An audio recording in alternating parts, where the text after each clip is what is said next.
Assalamualaikum warahmatullahi wabarakatuh. Waalaikumsalam warahmatullahi wabarakatuh. Innal hamdalillah nahmaduhu wa nasta'inuhu wa nastaghfiruh wa na'udzu billahi min syururi anfusina wa min sayyiati a'malina. Man yahdihillahu fala mudhillalah wa may yudlilhu fala hadiyalah. Ashhadu an la ilaha illallah wahdahu la syarikalah wa ashhadu anna Muhammadan abduhu wa rasuluh. Ya ayyuhalladzina amanu taqullaha haqqa tuqatih wa la tamutunna illa wa antum muslimun.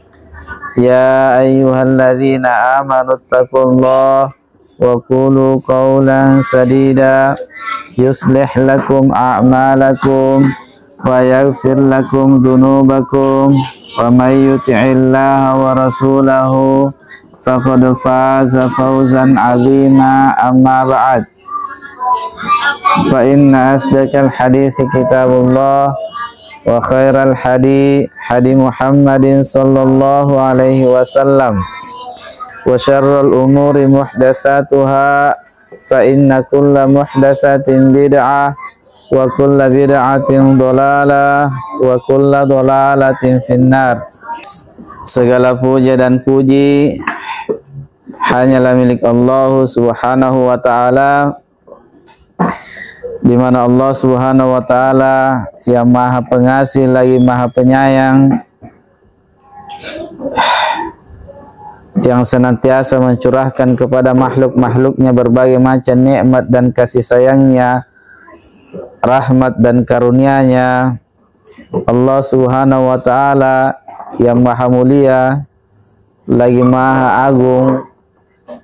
Allah Subhanahu wa ta'ala yang memiliki rahmat yang sangat luas, di mana rahmatnya itu Allah Subhanahu wa ta'ala bagi kepada seluruh makhluknya tanpa mengenal dia beriman atau kafir. Allah Subhanahu wa ta'ala memiliki rahmat yang sangat luas. Allah Subhanahu wa ta'ala bagi kepada seluruh makhluknya, mau dia beriman mau dia kafir, Allah Subhanahu wa ta'ala tetap bagi. Namun di antara rahmat-rahmat Allah Subhanahu wa ta'ala yang sangat luas itu ada juga rahmat Allah Subhanahu wa ta'ala yang bersifat khusus, yang Allah Subhanahu wa ta'ala hanya simpan untuk hamba-hambanya yang khusus, yang Allah Subhanahu wa ta'ala hanya simpan untuk hamba-hambanya yang dia cintai dan dia ridhoi, yaitu hamba-hamba yang senantiasa beriman dan bertakwa kepadanya. Baiklah adik-adikku sekalian, kita akan melanjutkan di malam hari ini pelajaran kita, yakni kita akan membacakan sebuah kitab yang membahas tentang kisah hidup perjalanan Nabi Sallallahu Alaihi Wasallam, kisah hidup perjalanan seorang anak Adam yang paling mulia, di mana kita tidak akan bisa lagi menemukan sebuah kisah dari anak Adam ini yang bisa mengungguli, bahkan bisa lebih baik dari kisah Nabi Sallallahu Alaihi Wasallam. Sebaik-baik kisah manusia adalah kisahnya Nabi kita Muhammad Sallallahu Alaihi Wasallam, di mana kisah hidup beliau Nabi kita Muhammad Sallallahu Alaihi Wasallam, seluruh hidupnya beliau curahkan, beliau arahkan, beliau korbankan untuk umatnya, agar supaya umatnya ini bisa selamat di dunia dan di akhirat, agar umatnya ini bisa mendapatkan surganya Allah Subhanahu wa ta'ala.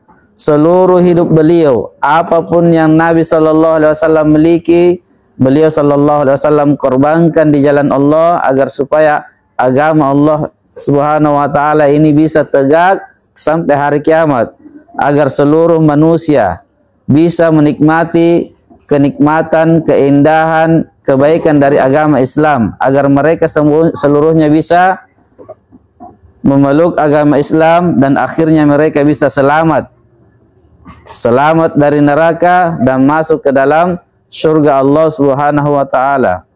Inilah satu-satunya kisah hidup seorang manusia yang paling indah. Kisah hidup seorang manusia yang paling agung. Kisah hidup seorang manusia yang paling penuh dengan perjuangan dan pengorbanan, yaitu Nabi kita Muhammad sallallahu alaihi wasallam. Oleh karena itu, adik-adikku sekalian, hendaknya kita senantiasa serius untuk mempelajari kisah hidup Nabi sallallahu alaihi wasallam agar kita bisa mentauladani beliau dan agar kita bisa menjadi umatnya dan agar kita bisa berjumpa dengan Nabi di telaganya. Kata Nabi sallallahu alaihi wasallam, adik-adikku sekalian, ketahuilah bahwa sesungguhnya Nabi kita Muhammad sallallahu alaihi wasallam itu rindu terhadap kita, merindukan umatnya di telaganya.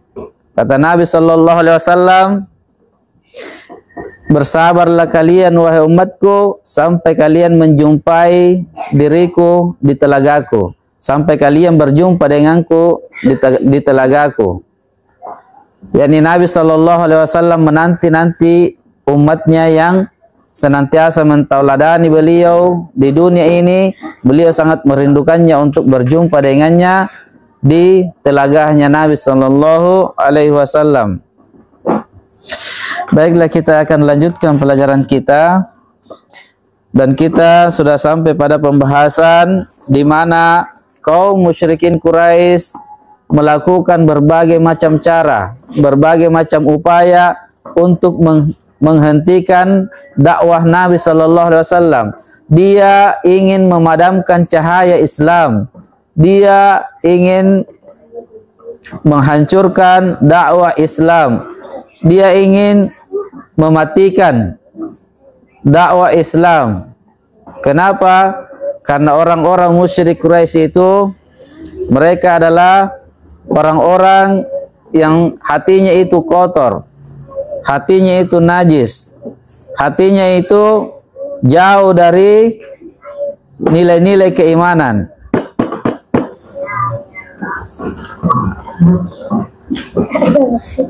Dan telah kita jelaskan pada pertemuan yang berlalu berbagai macam cara yang dilakukan oleh kaum musyrikin Quraisy. Dan ini adalah cara-cara selanjutnya yang dilakukan oleh mereka untuk menghentikan dakwah Nabi sallallahu alaihi wasallam, yaitu mereka membangkitkan syubhat-syubhat dan memperbanyak tuduhan-tuduhan dusta. Yakni mereka membuat manusia itu memiliki pemikiran-pemikiran yang kacau, memiliki pemikiran-pemikiran yang syubhat. Mereka masukkan syubhat-syubhat kepada manusia sehingga mereka tidak bisa memahami agama Islam secara benar. Yaitu mereka terus meningkatkan tindakan mengganggu dakwah Nabi sallallahu alaihi wasallam dan melakukannya dengan berbagai cara. Betul-betul semua daya upaya mereka yang mereka anggap bisa menghalangi dakwah, mereka telah lakukan untuk menghentikan dakwah Nabi sallallahu alaihi wasallam.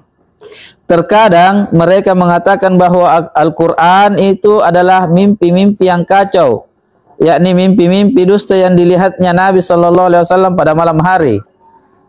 Ini juga salah satu tuduhan mereka terhadap Nabi sallallahu alaihi wasallam. Mereka mengatakan Muhammad itu kalau malam dia bermimpi, besoknya dia ceritakan kepada orang. Jadi dia anggap Al-Qur'an yang disampaikan oleh Nabi sallallahu alaihi wasallam itu adalah sebuah mimpi yang Nabi sallallahu alaihi wasallam pernah lihat di mimpinya, kemudian besoknya diceritakan kepada orang.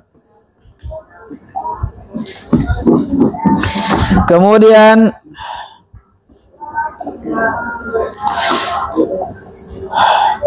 Terkadang juga mereka kaum musyrikin Quraisy mereka mengatakan bahwa Muhammad itu membuat Al-Quran dari pikirannya sendiri. Kadang pula mereka mengatakan sebagaimana yang Allah Subhanahu wa taala sebutkan dalam Al-Quran, innama yu'allimuhu bashar. Hanyalah Al-Quran itu diajarkan oleh seorang manusia kepadanya. Jadi ini termasuk di antara tuduhan-tuduhan mereka. Mereka menganggap bahwa Nabi Shallallahu Alaihi Wasallam itu suka merenung, suka berpikir, sehingga dia memikirkan suatu kalimat-kalimat, sehingga itulah yang dia sampaikan kepada manusia. Saking mereka tidak mau mempercayai bahwa yang Nabi ucapkan itu adalah wahyu dari Allah Subhanahu Wa Taala, maka mereka menuduh Nabi Shallallahu Alaihi Wasallam suka menghayal-hayal. Mereka mengatakan Al-Quran yang Nabi Sallallahu Alaihi Wasallam sampaikan itu adalah hasil pemikirannya Nabi, hasil khayalannya Nabi, hasil buatannya Nabi. Mereka tidak mau mempercayai bahwa Al-Quran itu turun dari langit. Allah Subhanahu Wa Taala yang berfirman kepadanya. Dan juga Allah Subhanahu Wa Taala ceritakan hanyalah Al-Quran itu diajarkan oleh seorang manusia kepadanya. Ini juga diantara tuduhannya. Dia mengira bahwa Nabi Shallallahu Alaihi Wasallam mempelajari Al-Quran ini dari seorang manusia. Dia kira bahwa Nabi Shallallahu Alaihi Wasallam itu pernah belajar, pernah bersekolah. Padahal di antara bukti bahwa Nabi Shallallahu Alaihi Wasallam tidak mempelajari Al-Quran ini dari orang, yaitu buktinya bahwa Nabi Shallallahu Alaihi Wasallam pada wahyu pertama pernah diceki oleh Malaikat Jibril. Kemudian dikatakan padanya Iqra. Nabi katakan saya tidak bisa membaca. Ini diantara bukti bahwa Nabi Shallallahu Alaihi Wasallam tidak pernah belajar kepada orang. Kenapa? Karena Nabi tidak pintar membaca. Nabi itu adalah seorang yang ummi, tidak tahu baca tulis, tidak bisa membaca dan tidak bisa menulis. Jadi mereka kaum musyrikin itu gagal dalam tuduhan ini. Mereka menuduh Nabi dengan tuduhan yang dusta. Mereka menganggap Nabi itu mempelajari Al-Quran dari manusia, sementara bagaimana mungkin orang bisa belajar kalau tidak bisa baca tulis. Nabi Shallallahu Alaihi Wasallam tidak mempelajari Al-Quran dari manusia. Akan tetapi ini adalah wahyu yang Allah Subhanahu Wa Taala turunkan melalui perantaraan malaikat Jibril. Kemudian ayat yang lain Allah Subhanahu Wa Taala berfirman dalam surah Al-Furqan ayat 4.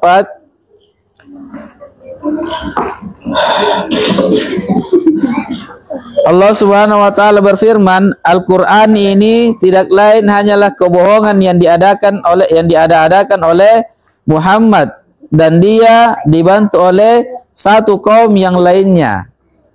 Jadi coba lihat, mereka menuduh Nabi Sallallahu Alaihi Wasallam dibantu oleh sebuah kaum untuk menyampaikan Al-Quran ini.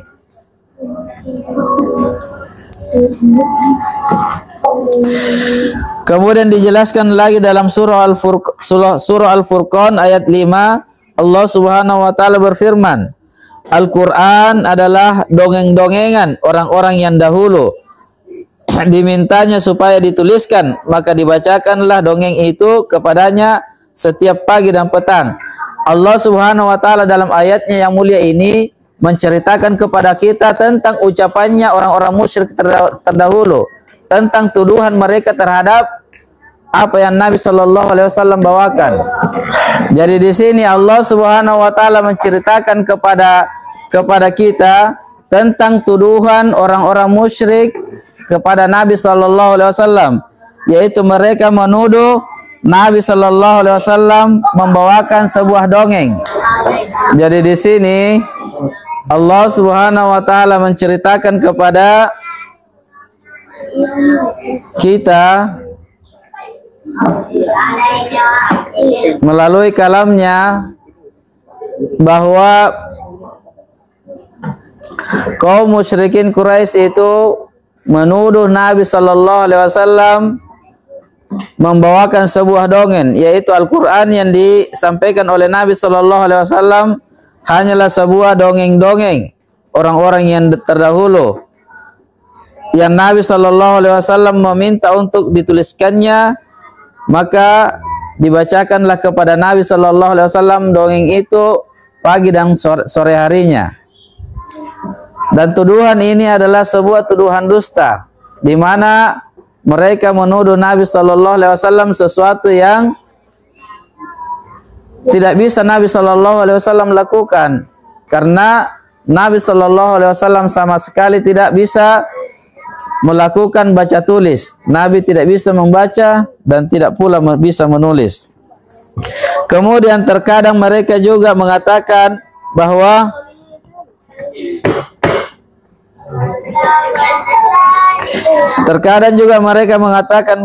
sesungguhnya Nabi Muhammad SAW itu memiliki jin atau syaitan yang turun membawa Al-Quran kepadanya, seperti apa yang diturunkan oleh jin dan syaitan kepada para dukun itu. Jadi di antara tuduhan mereka kaum musyrikin Quraisy terhadap Nabi Sallallahu Alaihi Wasallam, mereka juga menuduh Nabi Sallallahu Alaihi Wasallam memiliki jin atau syaitan yang turun membacakan Al-Quran kepadanya.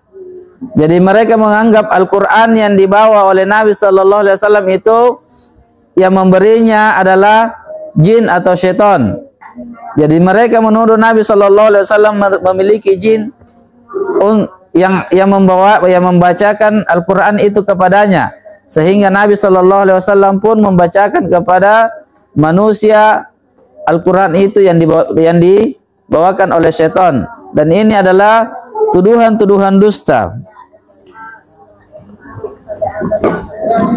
Kemudian Allah Subhanahu wa taala memperjelas dalam firman-Nya dalam surah Asy-Syu'ara ayat 221 sampai 222. Allah Subhanahu wa taala berfirman, "Apakah akan aku beritakan kepada kalian kepada siapa syaitan-syaitan itu turun? Mereka itu turun kepada tiap-tiap pendusta lagi banyak berdosa." Jadi di sini Allah Subhanahu wa taala membela nabinya, bahwa Nabi Muhammad Sallallahu Alaihi Wasallam itu tidaklah didatangi oleh syaitan dan jin. Hanya saja syaitan dan jin itu turun kepada orang-orang yang banyak berdusta lagi banyak melakukan dosa. Sementara kaum musyrikin mengetahui bahwa Nabi Sallallahu Alaihi Wasallam adalah orang yang paling jujur, bukan orang yang dusta. Dan mereka mengetahui bahwa Nabi Sallallahu Alaihi Wasallam adalah manusia yang paling jauh dari berbuat dosa. Jadi bagaimana mungkin syaitan itu yang mewahyukan Al-Quran kepada Nabi Sallallahu Alaihi Wasallam? Di sini Allah Subhanahu Wa Taala perjelas bahwa syaitan itu hanya akan mendatangi orang-orang yang banyak berdusta lagi banyak melakukan dosa. Sementara Nabi sama sekali jauh dari sifat tersebut. Nabi Sallallahu Alaihi Wasallam sangat jauh dari perbuatan dusta dan perbuatan dosa.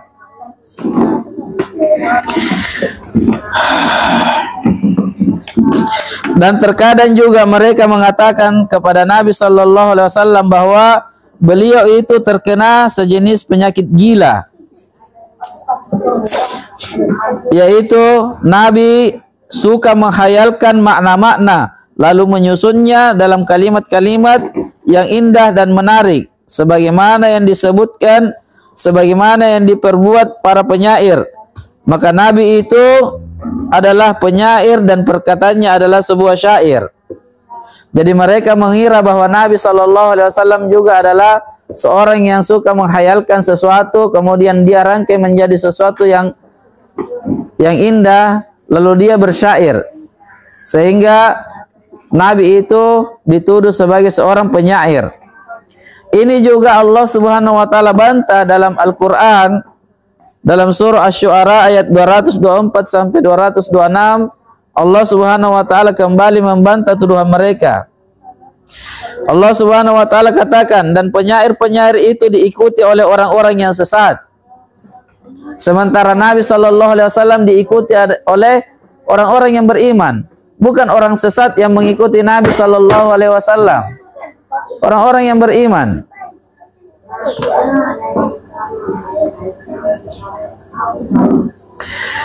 Dan penyair-penyair itu diikuti oleh orang-orang yang sesat.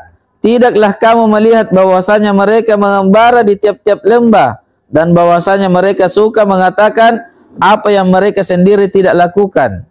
Jadi penyair-penyair itu sifatnya adalah mereka suka mengumpulkan suatu kalimat-kalimat yang indah, sementara kalimat itu mereka tidak lakukan. Jadi perkataan mereka beda dengan perbuatan mereka. Sementara Nabi Shallallahu Alaihi Wasallam ucapan dan perbuatannya itu sejalan. Apa yang Nabi Shallallahu Alaihi Wasallam ucapkan itu pula yang beliau lakukan. Beda dengan penyair. Penyair itu kata Allah, mereka itu suka mengatakan apa yang mereka tidak kerjakan. Dan ini adalah sebuah kedustaan. Sebuah kedustaan.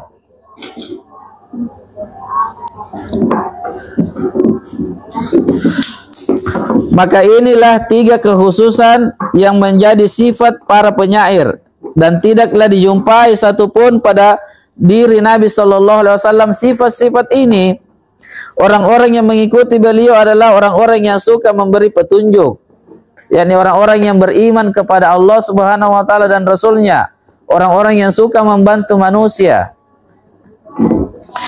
orang-orang yang senantiasa bertakwa, yang soleh dalam beragama, memiliki akhlak yang mulia, amalan dan tindakan dan muamalahnya mereka sangat baik, serta tidak dijumpai kesesatan pada diri mereka di dalam berbagai keadaannya.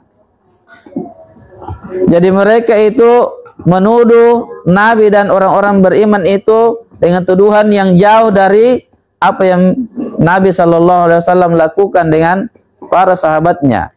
Semua yang dituduhkan kepada Nabi hanyalah sebuah tuduhan dusta. Dan Nabi Shallallahu Alaihi Wasallam juga tidak berkhayal, tidak melakukan hayalan-hayalan di tiap-tiap lembah, sebagaimana yang dilakukan oleh para penyair. Bahkan Nabi Shallallahu Alaihi Wasallam berdakwah, mengajak manusia untuk beribadah kepada Allah Subhanahu Wa Taala yang esa, mengajak mereka kepada agama yang satu, yakni Islam, dan jalan yang satu, jalan ketauhidan. Beliau Shallallahu Alaihi Wasallam tidak berkata kecuali dari apa yang beliau telah perbuat, dan tidaklah beliau Shallallahu Alaihi Wasallam melakukan melainkan apa yang beliau telah katakan. Maka di manakah letak persamaan beliau dibanding dengan para penyair? Ini adalah bantahan dari Allah Subhanahu Wa Taala untuk mereka, orang-orang yang senantiasa menuduh Nabi Shallallahu Alaihi Wasallam dengan tuduhan dusta, dengan tuduhan para penyair lah, orang gila lah, orang yang sesat. Nabi Shallallahu Alaihi Wasallam sangat jauh dari tuduhan mereka. Bahkan kebalikannya, bukanlah Nabi itu yang sesat, tapi mereka lah yang sesat. Nabi Shallallahu Alaihi Wasallam bersama para sahabatnya adalah manusia-manusia yang senantiasa memberi petunjuk kepada manusia yang lain, bukan orang yang sesat, dan bukan juga orang yang mengajarkan kesesatan. Bahkan Nabi Shallallahu Alaihi Wasallam bersama para sahabatnya senantiasa mengorbankan harta mereka, mengorbankan apa yang mereka miliki kepada manusia agar supaya mereka bisa mendapatkan petunjuk. Abu Bakar misalnya radhiyallahu taala anhu, sahabat Nabi Shallallahu Alaihi Wasallam yang paling mulia, beliau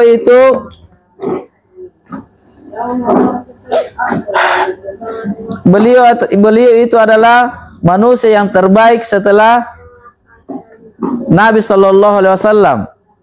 Umatnya Nabi Shallallahu Alaihi Wasallam yang terbaik. Bagaimana tidak? Abu Bakar itu senantiasa menolong orang-orang yang lemah. Abu Bakar sering membebaskan seorang budak. Abu Bakar sering menolong orang-orang yang kesusahan. Suatu ketika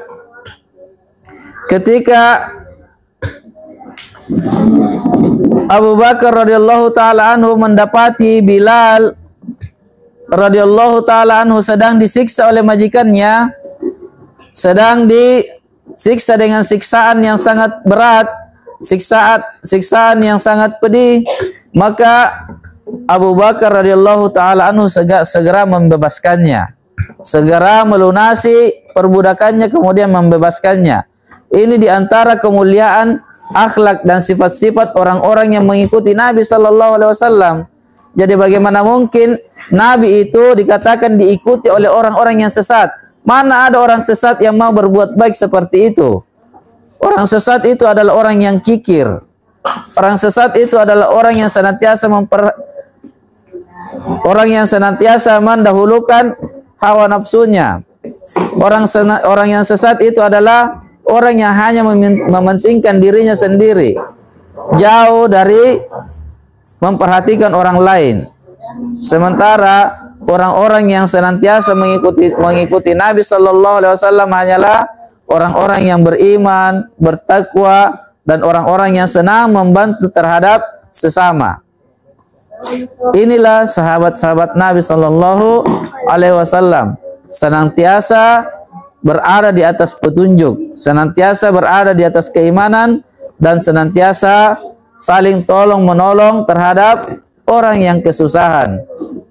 Bukan kalau kita melihat teman kita dalam kesulitan, kita tambah lagi kesulitannya, nih pacik lagi, cik dako, angano ko, jarra ko. Ini sifatnya Abu Jahal ini bersama geng-gengnya. Senang melihat orang-orang yang beriman susah, gembira, ketawa-ketawa kalau melihat orang yang beriman itu mendapat kesedihan, kesulitan, kecelakaan. Jangan mau ikuti itu. Dilihat temannya jatuh di kali, pacik lagi, jarrago. Itu sifatnya orang-orang yang tidak beriman. Jangan begitu. Orang yang beriman itu di zaman dahulu orang yang senantiasa menolong saudaranya yang kesulitan. Dilihat temannya jatuh, senantiasa ditolong. Ngapa ki saudara? Kenapa bisa jatuh? Segera ditolong, diambilkan obat. Jangan diketawai. Serius ini. Ya memang. Ini pelajaran adab yang berharga ini, adab ini. Jangan dilihat temannya susah semakin diketawai. Ditolong, dibantu. Kalau perlu dikasih uang supaya kesedihannya itu hilang. Iya, dikasih uang. Sebanyak-banyaknya kalau bisa. Jangan juga pura-pura jatuh supaya dikasih uang.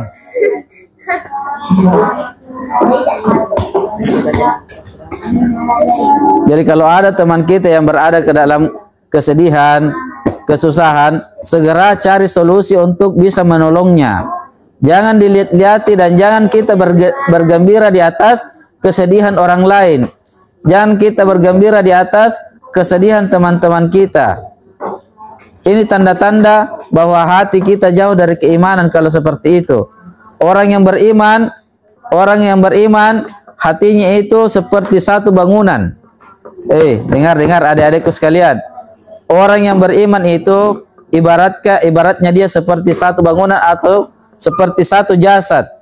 Kalau tangannya ini sakit, kalau tangannya ini terkena irisan pisau apakah, maka tangan yang satu ikut merasakan sakit. Segera dia tolong, dia rawat, dia. Kalau tangannya ini digigit nyamuk, kalau badannya digigit nyamuk, tangan ini segera menolongnya, digaruk supaya enak. Seperti itu kita. Orang beriman itu seperti satu badan. Ada yang tugasnya seperti tangan, ada yang tugasnya seperti kaki, tugasnya seperti mata, telinga. Kalau ada satu yang kesakitan, yang lain ikut merasakan kesakitan itu dan berusaha untuk menolongnya agar supaya kesakitan itu bisa reda, bisa menjadi baik. Coba kita perhatikan badan kita ini. Ada tidak dari anggota badan kita ini yang ketawa-ketawa melihat kakinya misalnya terjatuh. Tangan ini ketawa-ketawa tidak mau mengobati kakinya. Sudah biar mi, kaki ji. Ada tidak yang begitu? Seperti itu kita orang yang beriman. Jangan melihat temannya itu kesusahan, kesedihan, kita ketawa-ketawa lihat-lihat, itu tandanya kita keimanan kita kurang kalau begitu. Baik, sampai di sini dulu. Subhanakallahumma wa bihamdik, asyhadu an la ilaha illa anta, astaghfiruka wa atubu ilaik. Assalamualaikum warahmatullahi wabarakatuh.